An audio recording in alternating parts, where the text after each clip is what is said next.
Okay, we're recording. Well, welcome, Harborer, all members. I guess to start with, just everybody, say what your name is, your role in the band, and what your favorite album is and why. So, yeah. Just in general? Yeah, just in general. I mean, Okay. if you don't have a favorite, I guess that's okay, but, you know. You guys go. Okay, I'll start. My name is Bryce. My role in the band is to be Bryce. Pretty much. I have no other. I don't know. We all do everything. And let's see. Right now, my favorite album is probably Pure Comedy by Father John Misty. Nice. Respectable choice. My name is Matt. In the band, you're probably gonna get the same answers from all three of us, but it's kind of just like whatever is needed, or I like to pretend I can play other instruments. But my favorite album currently, it would have to either be Feels by Animal Collective or The Glow Part 2 by The Microphones. Those would probably be my two. And my name is Ben. My job in the band is to be Ben, I guess. I play some instruments and I get the albums going and stuff. My favorite album for right now, I'm gonna pick something weird. I'll say Cows on Hourglass Pond by A.V. Tear. Been listening to that a lot recently. Oh, It's very good. That one, but you gotta check that out. It's pretty good. Groovy. It's groovy as heck. That's the best compliment you could give an album. I will check that out. Yes. All right. Well, yeah, it's great to hear from all of you guys about that. So I guess like just getting into your actual music. I know Harborer just started as I believe it was just you, Ben, at first. Yeah. Making music. Yeah. Could you just kind of explain to me how that kind of started and how that progressed into you deciding to add Bryce and Matt to the band? Sure. Okay, so I've been playing music like my whole life, basically. I've always been interested in it. Some Lynchian noises happening outside. But I've always enjoyed playing music, and as like a 9-year-old in your basement with different instruments, you don't really get a whole lot of people to play with. So I just started kind of doing things myself. And I started out with drums, and then gradually I kind of taught myself guitar and bass and stuff. And then I wanted to, like, the whole end goal of it was, I guess, to make my own music. So at one Christmas or something, I got a Scarlett interface and a couple microphones. The same one I'm using right now? Yes, that is the one. Yes. Yeah. And so I started making my own little things, just kind of experimenting around. And then, that graduated to me wanting to make albums. And so I started doing that, and I made a couple of those. And then after a point, I think after Anhedonia, the one album, I wanted to play live, and you can't really play live when it's just one person. I only got 2 arms, so I asked these 2 guys and a couple other fellows to be in the Harborer touring band, and we started practicing in my basement, like some Radiohead songs and some, I don't even know if we made it to any Harborer songs. We did It's No Deal. We did that one. I remember that. We did a lot of Car Seat Headrest too. That was a big thing at the time. That was a big influence on me at the time. And so it just slowly kind of got to a point.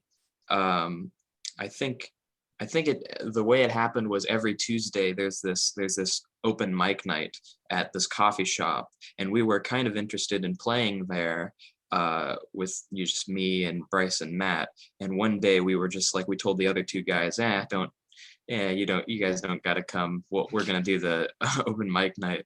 And we started doing the open mic night, and we never stopped. And we started writing together, and then it just kind of I did eventually say like, hey, do you guys want to help with the harbor thing? Do you guys want to join and get on the bus? But yeah, it happened pretty naturally. Yeah, yeah, that's great to hear. That's such a, fascinating progression. I hadn't even originally known that it was just like one person. And it's always kind of seemed like you've been at like the center of every harbor project, even ever since. Although I've loved hearing how all your styles have come together. Yeah. So totally completely, was that your first project that all three of you were working on? Yeah. Yes. Yes. Definitely. And like, how did that album end up coming together? I mean, I know, that album is so fascinating, and like there are so many different styles and stuff on the album. Could you explain to me kind of like when you guys decided like making this album, if you had any plan going into it, or if it was just like songs that you guys made together you really liked? I know some of you wrote different songs. Just kind of how was that whole process for Totally Completely? Well, I'm kind of always in a constant state of making new things and thinking about the next thing. So like they joined Harbor officially in like July, and I had released Anhedonia in February of that year. So I had like March through July, I was kind of working on some things. So I had some things kind of already going. And then Matt wrote Broken Hands, which was his like first real endeavor in writing music, really. And it was awesome. And we worked on that. And that was our first kind of thing together. And then from that, once that song was kind of almost finished, everything else kind of came after that. I don't know. Does anybody have anything to add? Yeah, I mean, it really didn't turn into like an album until we started like recording things, because Ben had a lot of songs written that were just like songs that we played live, because we played most of the songs live for like a long time Yeah. at that open mic. And like that's how we kind of workshopped our writing process, was just playing these songs live, getting better at playing them, figuring out what we liked, what we didn't like, and what like the general audience liked and didn't like. So that was a big process in like writing the album, as opposed to like writing songs. And I think it brought it all together once we started recording and we thought about like track listing and transitions. And yeah, so I think that's when it started to become like an album. Yeah. And you brought up Broken Hands, which was a song that I was actually thinking about a lot when I was writing the questions for this interview, because I thought it was fascinating. That felt like the most personal, maybe vulnerable moment on the album, I guess, besides, End of Round of Applause. But I guess I just wanted to ask Matt, um, if you wanted to talk more about Broken Hands, if you wanted to talk about like any of the inspiration behind that or anything like that, because I thought it was a fascinating song. Well, at the time, I was listening to a lot of Fleet Foxes, Richard Dawson. I'm still inspired by those artists. So indie folk music kind of had a big impact on me. And I was fascinated with this idea of having this song that musically it was almost like uplifting or happy, like you could almost dance to it.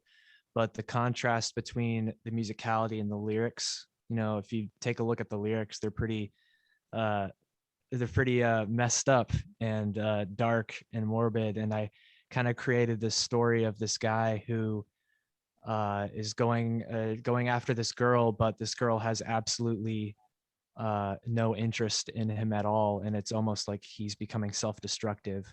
So I guess in terms of inspiration, I like to think that I wasn't writing that song with the idea that I'm this horrible person, but I will definitely say I took a lot of inspiration from past relationships and experiences. But yeah, it was like Ben said earlier, it was kind of my first real attempt at a song. I sat down in my living room and I had my nylon guitar, and I probably wrote the whole song in maybe 30 minutes. um it was almost like kind of like a lightning in the bottle kind of effect. um and yeah, that's all I really got to say about it. Yeah. Yeah, that's really great to hear. I was really interested about that, how um, those previous experiences could inspire that song, even if not necessarily that song is based on a true story or anything like that. But yeah, I thought that that personal angle that happens sometimes on Totally Completely was really interesting, which is why when I was hearing about, the upcoming Lights Gone Out of My Life album, that was really when I was like um really excited to see where you guys are going to go next, since I knew that was most personal album. And I know that sometimes with artists, like with Kendrick Lamar on Good Kid, Mad City, when he was asked about it, he said that that was kind of the album he felt like he needed to make the story that he needed to tell. So Ben, did you kind of feel like Lights Gone Out of My Life was the album that like the story that you needed to tell? Um, It was your Good Kid, Mad City. yeah, Bryce has an awesome background. I'm gonna be Sorry, I did honest. that at a really bad time. That was awesome. Uh,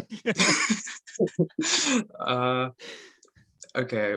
First of all, I must say, my Zoom like closed like in the middle of what Matt was saying, and then it like came back in the middle of what you were saying. I think I got the gist of the question, but anyways, you're asking if the light's gone out of my life is the story I needed to tell. I mean, I guess in a way, uh, I I couldn't write about much else. Uh, I don't know, something like Broken Hands. It fascinates me a lot because like I can see where the inspiration sort of comes from Matt's life, but it's not like about Matt. And like I can't do that. I can't wrap my head around writing a song that's like doesn't have like it's not about me, or writing like a storytelling song or anything. Like it's hard for me to do that. I don't know why, but I can only like really get in my good songwriting zone about writing about myself, I guess, because that's all I know. So the pandemic and everything and being isolated and stuff, I guess that just naturally, over time, writing songs, they got to be more personal. And I mean, I think it was a necessary thing at the time because I was feeling very, I guess, like not under pressure, but just like very overwhelmed by everything. And I thought, maybe by writing all these songs, getting it out there, I can like symbolically release that and like kind of stop thinking about all of it and look ahead. So yeah, in a way. Hmm. Yeah, I think that's definitely interesting. And I think like unlike say something like Good Kid, Mad City, that album felt more like a present thing, something, you were just recording like as it happened. And obviously it felt like almost you guys were hinting at something more like that with Matthew's Look at My Van Gogh. That also felt like incredibly personal from his life. And I'd kind of wondered, like, I don't know if there was really any reason behind this or not, but why you guys had decided that, or if there was any discussion about this at all, of Matthew like just releasing Look at My Van Gogh under his name and not Harbor, if that felt like a totally different thing, or compared to something like Light. Do you want to say something, Matt? I kind of have an answer, but if you want to. You go first if you already have an answer.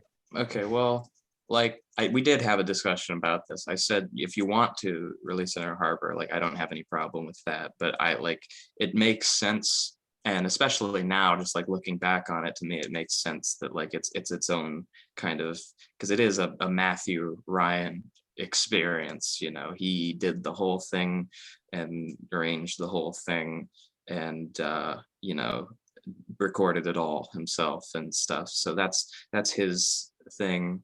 I mixed it, but it's under his name for, you know, an understandable and good reason. Yeah, I was just to add on to that. When I decided I wanted to make a project like this, it wasn't with the intention that like, oh, I'm gonna keep it to myself, you know, I don't want anybody else working on it, you know, it wasn't for selfish reasons. Ben and Bryce definitely, they helped a lot and inspired me a lot more than they probably realize. But once I had some rough ideas and demos for some of the songs on it, I realized that it was much more of a personal statement and something I felt like almost could help me find closure in a way. I don't know if that sounds dumb or not, but yeah, I had the idea of releasing it under my name as almost like a one-off kind of, you know, this is for my dad, you know, this is what I've been experiencing for the past few years. But yeah. Yeah. And again, I mean, just seeing that project, obviously, I don't know if that did end up having, you know, inspiration for Light, but it was really just such a, Okay, hold on, wait a minute. Bryce, can you turn that off? I can't look at the bottom corner of my screen Wait, really? without, Okay. it's so, I can't do it. I like, we're talking about heavy things and I'm like dying. Here Okay. we go. Sorry. It's all right. I thought it would lighten the mood. Not too much. Okay. Yeah, I mean, really, it was just such a, you know, powerful album. And I definitely feel like a lot of that like power definitely carried over into Light. And like, at what point, Ben, did you like start thinking of this as an album, start thinking of like, you know, having Matthew and Bryce like kind of work on this with you, and like what kind of contributions did they end up making to this album at like what points? Okay. Well, when I first started thinking of it as an album, it's an album of a bunch of songs that I think all of them but one, well, technically but two, but one I had written in 2020. Like it's all in between, you know, when Totally Completely released to, you know, the time the album came out. That's when all the songs were written. And like I didn't find myself, like usually it like during Totally Completely, I'd be recording like little experiments and like trying to fit them into the album and stuff, and I just didn't have any motivation to really like go into Ableton and do things, and I'd rather just like pick up my guitar and figure something out and make up some lyrics, and that's just what I felt more like doing during, you know, summer 2020. And so I had amassed this collection of songs, and I originally, you know, I mean, when Matt started making Look at My Van Gogh, I remember, I think he said it was going to be an EP, and then it ended up becoming an album. And the same exact thing happened with The Light Has Gone Out of My Life. I set out to do like a 5-6 track thing, and I was going to have a thing about, you know, my dad, my mom, my dog, and like a couple other things, and that was just going to be a little EP, so I could, you know, do that. And then, you know, as it kept coming and like thinking of the tracks that I had written a few months beforehand, and you know, just it was one particular day, there was one moment where I was just looking at all the tracks that I had, and I realized if I put them into this order that is the track list, it would be like a good album track list. And I remember I was like, it was my like eureka moment. Like as soon as I saw that, I immediately texted Gavin, which is, to anybody watching, that's Daniel's friend, Midnight Medics. Go check out his music, he's awesome. But I immediately texted him. I didn't want to text it to these guys because like, I don't know. I think I just wanted to have like somebody on the outside that like expected me to do it. And so like I had to get it done. Cause like with these guys, we talk about stuff and we'll kind of like, sometimes we'll forget about things, Yeah. you know, that's just human nature. But if I got somebody on the outside that knows about this, then like, okay, I have to do this. I have to do this before the year ends. That's what I said to him. And so as soon as that happened, I like started thinking about it, and I had been like playing the songs on my acoustic guitar for a very long time. So I knew how I wanted them to sound and stuff. And I kind of put this weird mental barrier on myself that I couldn't record any of the songs until I bought more equipment. And so I ended up buying like a bunch of new mics for my drums and a bunch of new mics for my guitar amps, and the whole like addition to my interface for 8 more inputs. So I had 16 now, and I could, you know, just go crazy with everything. And so at that point, I just kind of figured that, you know, Matt and Bryce would help out in different ways. I figured there would be, you know, harmonies and different noises that, you know, I would need. I definitely didn't want it to be just like just me, you know. I just didn't want it to be that way. And since they're such important pieces of my life, you know, it makes sense that they're on there. And honestly, I think they're probably, they didn't write any of the songs, but they're probably on there more than they are Totally Completely. Bryce did the organs, noise, harmonies, bass guitar, and Matt did some percussion and a bunch of the harmonies and a bunch of different stuff. So yeah, I mean, it's still a collaborative effort, even though it was, you know, my thing. Right. Yeah, that's kind of how I had thought of it. It didn't really seem exactly like a, you know, look at my band go, that was just solely Matthew, but rather maybe, you know, they were just helping you create your vision. And, you know, with how personal Light's Gone Out of My Life is, and how inevitably, you know, you have a band and there are people in your life who, you know, are going to hear about it. Did you have experiences with the people on the album who you sang about, whether it be your family or something, hearing the album, and what that was like for you, if there was anybody you really didn't want hearing that, or, you know? That's a good question.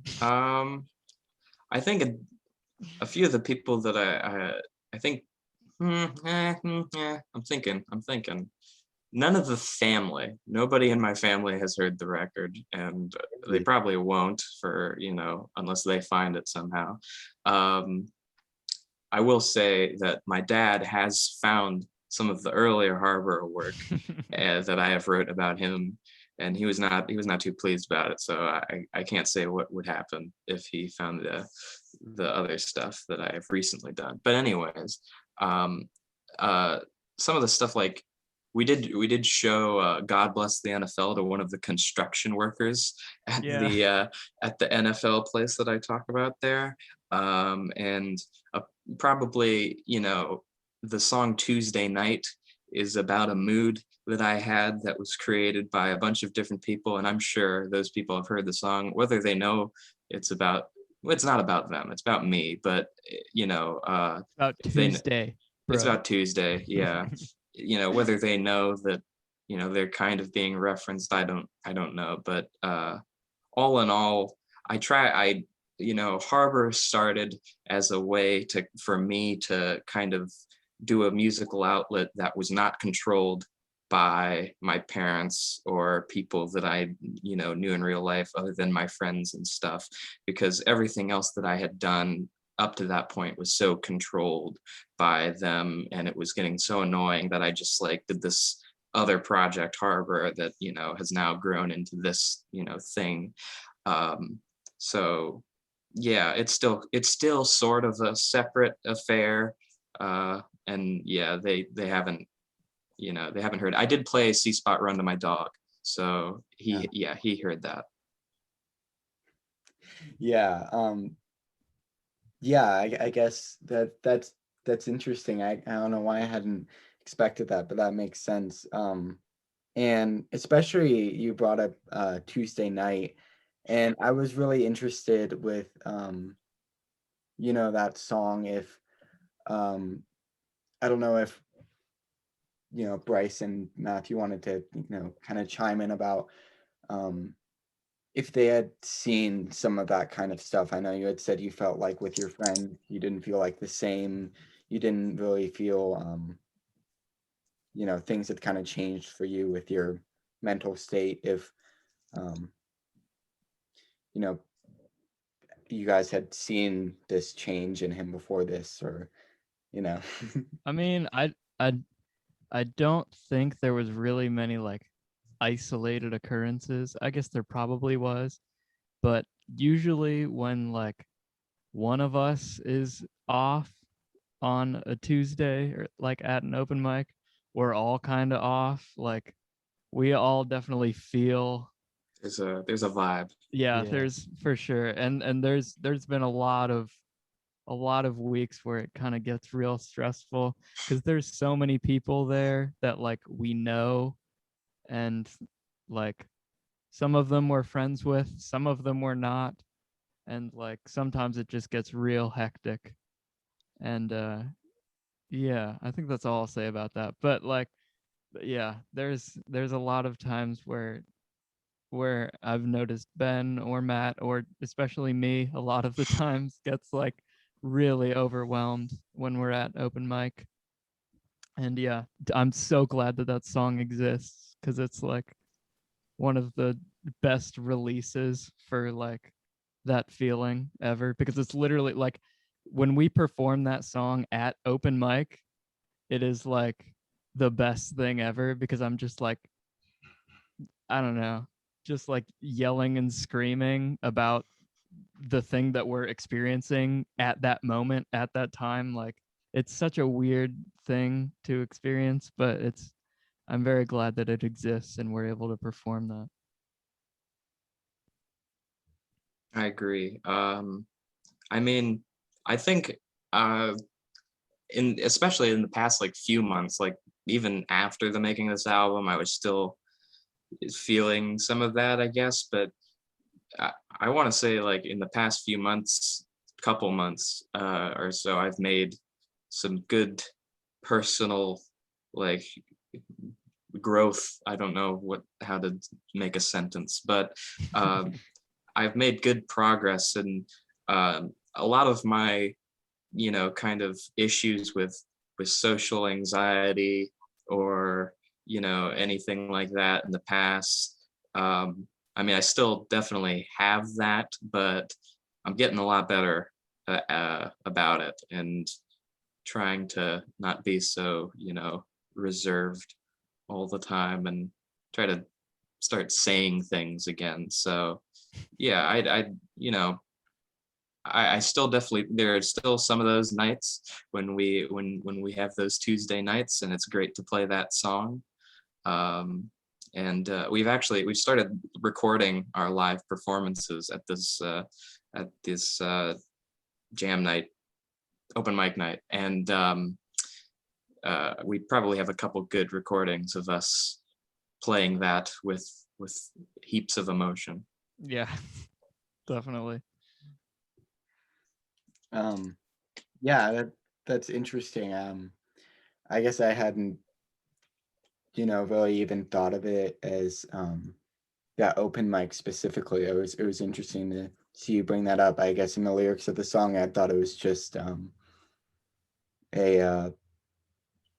just you guys together, not that big, social gathering. But that's really I interesting. mean, it is still. I thought going into this album and making the album, I made sure to think about each track in like every single level that it could possibly be thought about, at least by me. So like, it is about the open mic night, but there's so many lines in there that are about just like me like existing in other places or other, you know, areas, you know, that aren't the open mic night, just in general, how I feel about stuff. So, you know, it works on any sort of level without, you know, not feeling, you know, right about a crowd or, you know, in a group of people or whatever, you know. It can be at any level. It works. Mhm. Yeah, I mean that was a really great song. I really love how you said that it could be, you know, interpreted on all those different levels. Yeah, and I think another song on the album, Something of You, which I thought was a really good song for you guys to choose as a single. It just felt like it's the song I actually end up coming back to the most. It's just like so catchy. Wow. But um, I thought it was like a kind of fascinating love song, and I didn't know, like, was there anybody? Obviously, you don't need to be specific about this. Is there anybody specific you were thinking of while writing the song, or was it just more of a general like how you love? Well, you see, yeah. Just Well, let me just name them off, you know. I mean, like, ye kind of, but like, if you go back to We Are Unhappy Now, the first record, there are plenty of songs of me saying the exact same thing. And in Anadonia, probably until completely, I haven't thought about it, but like, I do go back to that a lot because it was, you know, a incessant recurrent problem for me, you know. Something of You is City Girl, You Ruined My Mind evolved. Yes, it is. Yeah. So, you know, like there are, you know, people, but you know, it's just a general song. I'm trying to think, I can't even remember like when I wrote it. When I wrote the riff, the guitar line of the song, I actually wrote that before Totally Completely came out, and I was playing it all the time, and I couldn't figure out what to do with it or where to go with it. And at some point, like at, you know, July 2020, somewhere in that summer, like I can't remember what happened, but something happened, and I was able to get it all, you know, finished and done.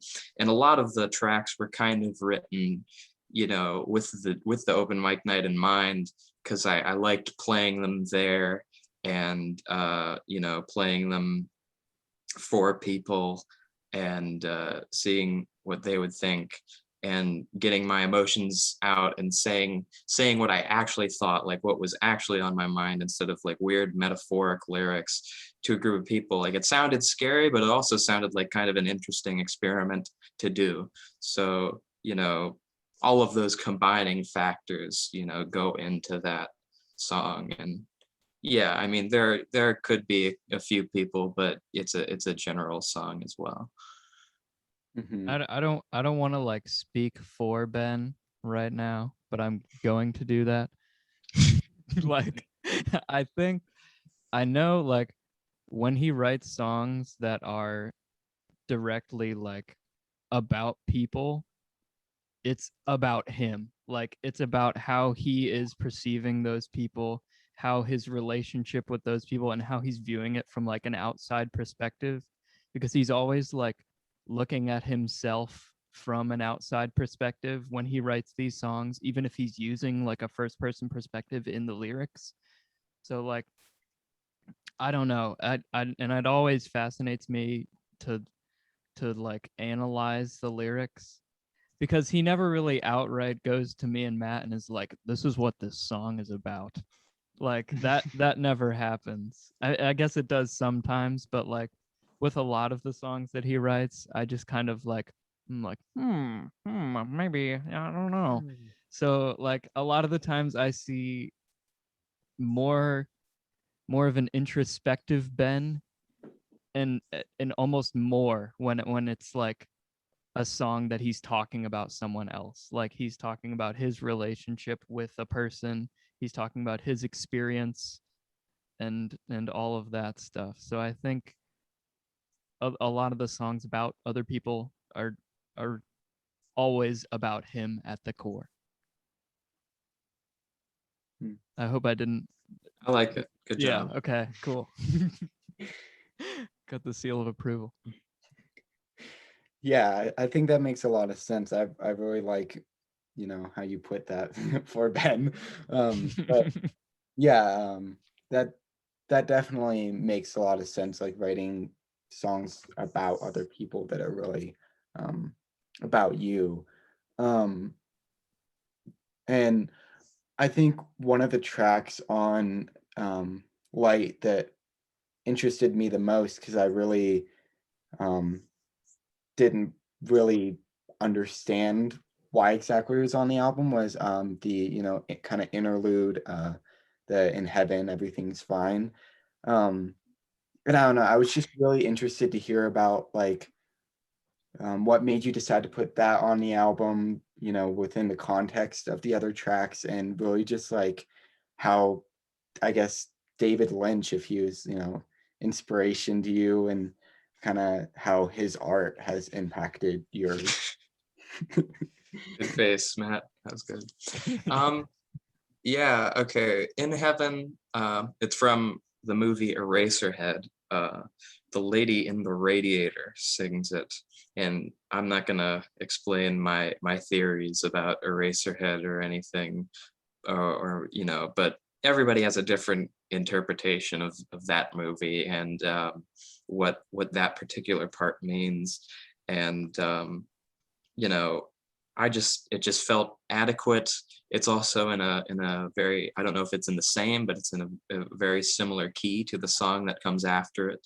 And it's just, I don't know, that was more of an intuition sort of pick. There's not like a concrete reason, but just the general feeling that I get, when I see that part in the movie, and when I hear that song, and when I hear the lyrics, it just felt, yeah, put that on the album, put that before that song, and yeah, it does have to do sort of with, I my theories about Eraserhead or whatever, how it relates to me, I guess, in a way. But it's also just like more of an intuition driven sort of thing. Like it just felt good and right. And I love David Lynch. I think he's a great fellow, and the way he thinks about art, and the way he thinks about, how not everything needs to be explained. I definitely tried to take that approach to this album, and to me, I have a very clear picture of what the whole album is and what it generally means to me. But anybody else can have any sort of different interpretation. I was just told by somebody that a lot of the lyrics they could relate to somehow, even though I was not thinking about being relatable at all, and I was scared that maybe people wouldn't, but like people still can, and they can see it in any crazy different number of ways, and I think that's really cool. So in that way, David Lynch inspires me a lot. I like the way to think about art in that way, in that subjective way. It's also funny when people think that we wrote that song. Yeah. I like it when that happens. Yeah, yeah, I hadn't seen Eraserhead when I was writing the review. Have you seen it now? I've seen half of it now. I still yeah. I really like it, but I like that one half. It's great. Yeah, the one half. I recommend the other half. It's pretty good too. If you liked that half. Did you get to the part one with the song? No, I don't think so. Okay, well, yeah, that part's good. Yeah, that's I'll have to re-review the album once I finish the movie. Yeah. Guys, I figured it out. All makes sense. The album. But yeah, I thought that was interesting, its placement between two tracks, kind of, that darkest. I don't know. I had always thought of I jumped out of a moving car as kind of the most dark, but also kind of the most cathartic song on the album.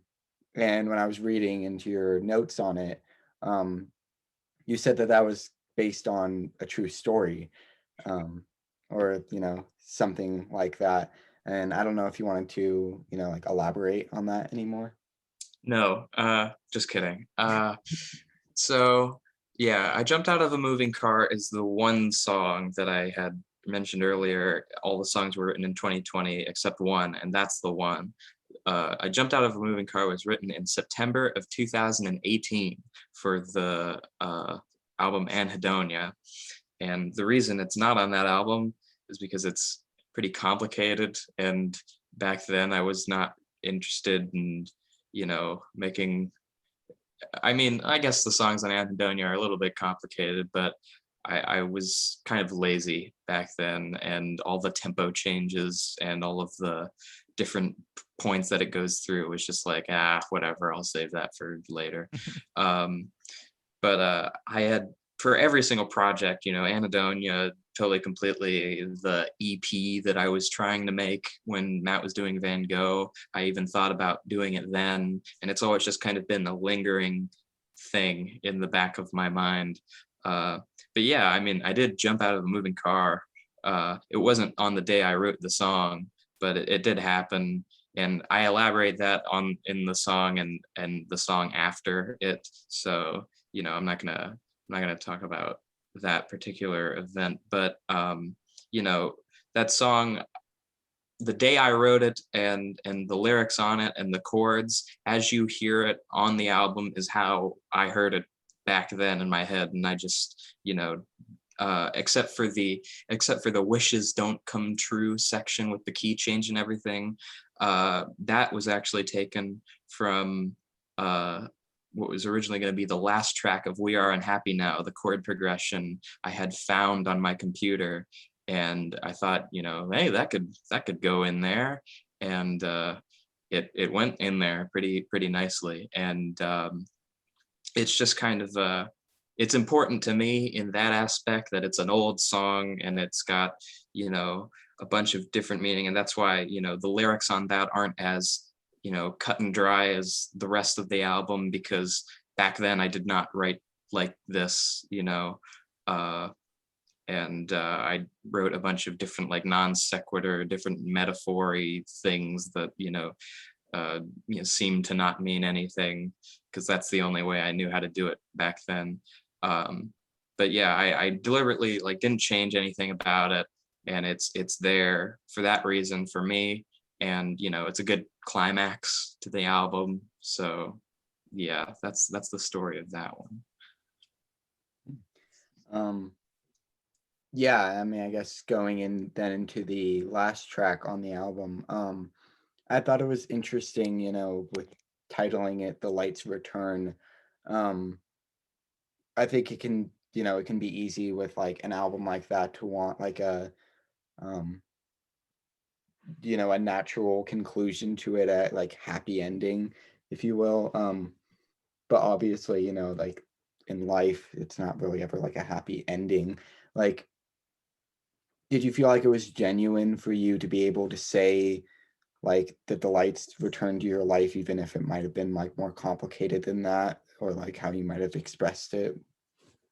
Well, it's a song that I'm not exactly saying that it has, but I'm saying that it probably will. It always does. That's the thing about life is sometimes it gets better, and then it gets worse, and then it gets better, and then it gets worse, and that's just kind of the way it goes. So the lights return. It's just like it will happen, and I've got to do some things. Like I can't just sit here and keep writing about the same stuff over and over and over and expect things to change. I got to work on myself, work on other things, and I think these two guys are great helps and we all help each other in a good, you know, I don't know what the word is, symbiotic sort of fashion, I guess. And, you know, their inclusion on the outro of that song with Bryce playing the clarinet and Matt doing the, you know, Yeah, that just like that. definitely, yeah, exactly. You know, that definitely, you know, it has to do with me thinking about that. And, you know, I'm going to be with these guys for quite a while. So, you know, yeah, that's you know, the light will return, and if you're watching this and you think it won't, it will. So there you go. Amen. Amen to that.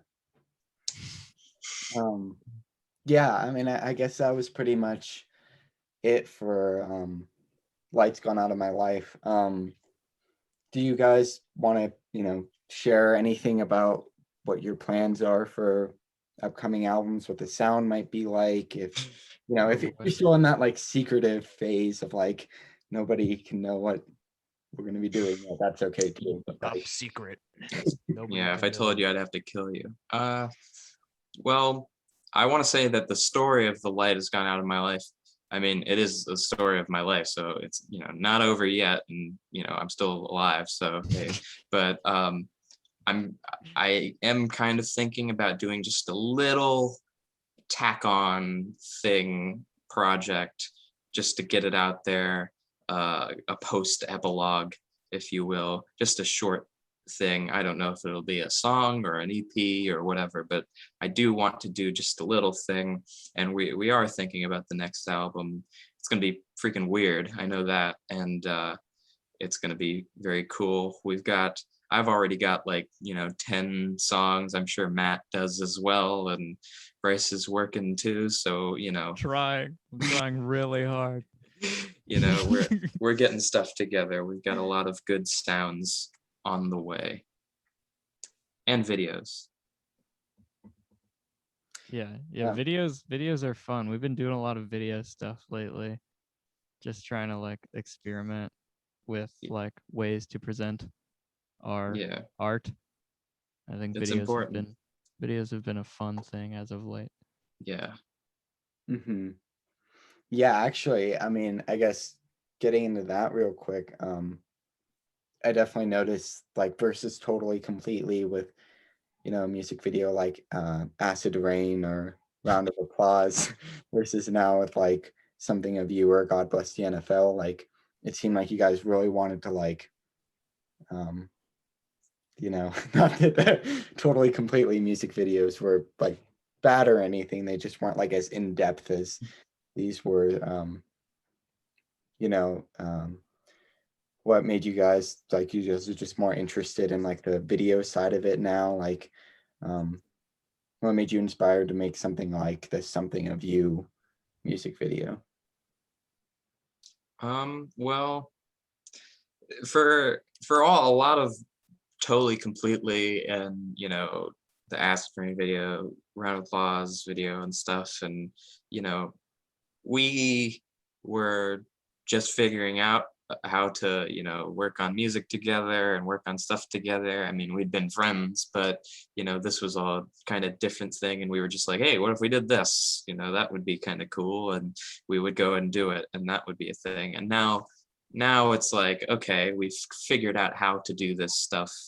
Let's, you know, try to not just do something, you know, because I mean, we do stuff because it would be cool still, definitely, but you know, we try to put a little bit more thought into it now. And like a video like Something of You, it's still got that kind of DIY, you know, we're just kind of doing little fun things, but you know, trying to make it have a little bit more, you know, substance, I guess. Especially with the Acid Rain and Round of Applause videos. Um, Looking back at them now, I read them as like satire of music videos, but I think that is only because we didn't know what we were doing. So like, because they had zero budget, we were filming everything ourselves, editing everything ourselves. We like came up with everything, and like there were so many like things that we had to figure out along the way. Like I remember during the Round of Applause music video, my like SD card wouldn't work. And the only reason that you can like see the sun setting in the video is because we like got there when the sun was out and my camera wouldn't work for like an hour straight. And we kept like screwing it up. And then when it finally worked, the sun was going down and we were like, I guess that's the take. So like it was like, it ended up being sort of like satirical just because we just wanted to put stuff out there and we use all of the resources and knowledge about that stuff that we had at the time. And so that's how it came out. And I think we did the same thing with the music videos for Light Has Gone Out of My Life. We used all the resources and knowledge that we had at our disposal, and they have turned into what they turned into. So hopefully down the line, when we continue to grow as filmmakers and artists and musicians, our stuff will get like more self-realized and complicated and polished, I guess. And so yeah, I mean, we're just making stuff because we like making stuff. When you break it down, Yes. a lot of the stuff, especially the videos, don't have like crazy meaning to them. We just like making videos sometimes, and it's a lot of fun. So I don't think we'll ever really stop making videos because that's always a lot of fun to do. Yeah, I mean, it's great to hear that. Harbor, love doing stuff or doing stuff. Yeah, maybe we'll have a movie eventually. We'll be like the Beatles. It's kind of Harbor experience. that idea has become more and more appetizing every day that passes. Yeah, must I say. want to make a movie so bad. I want to see that so bad. I will help you with whatever I can. I did Yeah, video production for 2 years. I will do anything. we got a lot of friends now, so like Yeah, we've got a great. You'd We be have a lot of- surprised by the fact that we actually have friends. Yeah, Yeah. It'd come off contrary as a to shock, popular but belief, we have friends and they Literally. know how to do things, and they're pretty good Yeah. at it sometimes, including you, Daniel. Thank you. Thank you. Exactly. Yeah, thank you guys so much for doing this interview. I loved hearing more about, the album and all of that. Everybody go listen to Lights Gone Out of My Life and Harbor and Matthew Ryan and just everything they do, and Ben's new Nelman Bah. Yeah. album. Yeah, Go down my butt. really, it was great having you guys here. Thank you so much. Of thanks course. for having us.